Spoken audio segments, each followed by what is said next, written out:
Pasangan Ashanty dan Anang Hermansyah mengungkapkan rasa bangga atas prestasi yang diperoleh Arsy Hermansyah. Diketahui, Arsy Hermansyah berhasil membawa pulang 14 penghargaan lewat ajang pencarian bakat dunia World Championships of Performing Arts atau WCOPA 2022 di Amerika.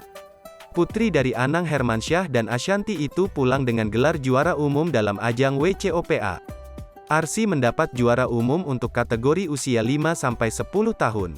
Dikutip dari kanal YouTube Seleb Oncom News, Kamis, tanggal 4 Agustus tahun 2022, Ashanty beberkan perasaan bangganya kepada Arsy. "Rasanya seneng banget," ujar Ashanty. "Alhamdulillah dapat medali, yang membanggakan adalah alhamdulillah 8 lagu yang dia bawain dia dapat 6 medali emas, dan 2 medali perak, yang lebih membanggakan lagi, usia dia kan 7 tahun dapat medali di kategori Junior Award di 8 lagu yang dinyanyikan," imbuhnya.